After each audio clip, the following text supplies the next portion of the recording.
It's that time again. Welcome to Tesla Shorts Time, daily episode 482. I'm Patrick in Vancouver. Today is May 24th, 2026. There's a lot to cover in Tesla land today. Looking back at 6 episodes from 2026, May 18th, to 2026, May 24th, the stories that mattered, what we learned, and what to watch next. Tesla acknowledged limits in its current vehicle hardware for certain advanced functions. The admission points to broader industry questions about how quickly cars can be upgraded for full autonomy. Suppliers and regulators are now watching how Tesla balances software ambitions with physical constraints. The move highlights tension between software goals and existing vehicle hardware.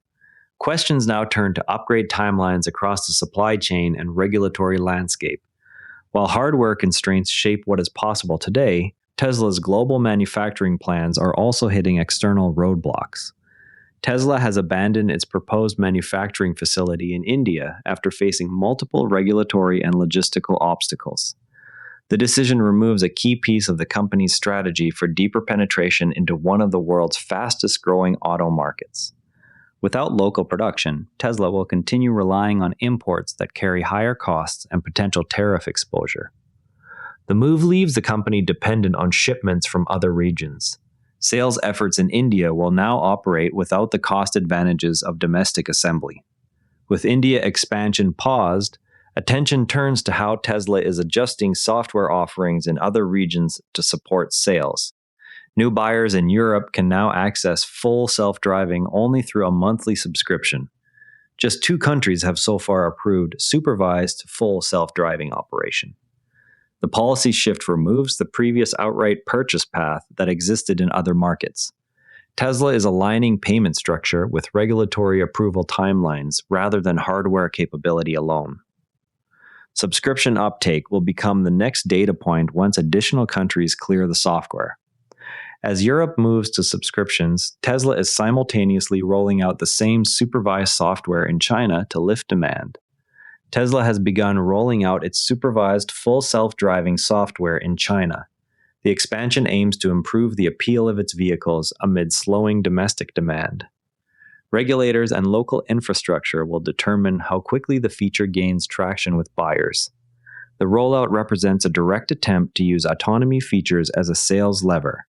Success will hinge on approvals and supporting road systems in key cities. While software is being tested in new markets, physical robotaxi hardware is already appearing on roads in the United States. Multiple Model Y vehicles configured for robotaxi duty were photographed in Florida, carrying updated sensor and compute hardware not present on current customer cars. The sightings indicate Tesla is already running supervised autonomy fleets on production-like vehicles ahead of wider deployment. Observers noted differences in camera placement and roofline hardware consistent with next-generation hardware revisions. The activity points to ongoing validation work in a new geographic market. Testing indicates Tesla is validating autonomy fleets in additional regions. Hardware progress for robotaxis contrasts with a more immediate operational issue at home. The recall targets vehicles that may lack a required certification sticker on the driver's side door. Tesla identified the issue through internal checks and will remedy affected units at service centers. The scope remains narrow compared with earlier camera-related recalls, but still requires owner notification. 14,575 Model Y SUVs are involved. Fixes will be handled through standard service channels without broader production changes. While recalls are handled through normal service channels, some owners are testing advertised features in less conventional ways. A driver took a Cybertruck into Grapevine Lake specifically to test the wade mode feature and ended up facing charges for violating water safety rules. The incident shows how owners are pushing the truck's advertised capabilities in real conditions. It also raises questions about how Tesla communicates limits for off-road and water features. The driver entered the water deliberately to evaluate the capability. Charges followed after the vehicle violated established safety boundaries. Real-world owner behavior sits alongside more measured product updates, such as refreshed Model S and X variants. A follow-up post from Tesla offered additional views of the Signature Edition vehicles and confirmed the live stream timing for the Fremont event. The timing suggests an effort to maintain visibility for the refreshed models amid broader lineup changes. Customers watching the stream will see the final handovers in real time. Additional images of the Signature Edition Model S and Model X were released ahead of the deliveries. The event keeps focus on the refreshed flagships during a period of wider product shifts. While flagship models receive attention, Tesla is also quietly exploring service presence in new cities. Tesla has expressed interest in establishing a showroom and service center in Hyderabad. The interest comes despite the earlier cancellation of local manufacturing plans. Focus appears to be on sales and after-sales support rather than local manufacturing. The move continues the thread of adapting market strategy without local production. Physical presence would support vehicle imports and owner servicing in the region.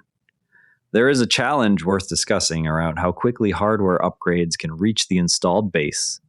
Tesla's admission on current vehicle limits comes at a time when autonomy ambitions remain central to future plans. The company continues to refine software on existing fleets while preparing next-generation hardware for robotaxi use. Regulators in multiple regions are watching the balance between capability claims and physical constraints. This week showed that software expansion in China and Europe is moving ahead even as hardware questions persist. Tomorrow, we'll be watching for further details on the Fremont delivery event and any updates from the Hyderabad site interest. That's your Tesla news for today. TSLA closed at $426.01, up $8.16, 2%. If you found this useful, a rating or review on Apple Podcasts or Spotify really helps new listeners find the show. You can also find us on X at Tesla Shorts Time. I'm Patrick in Vancouver. Thanks for listening, and I'll see you tomorrow. This episode used AI voice synthesis of my voice. Editorial selection and analysis are my own.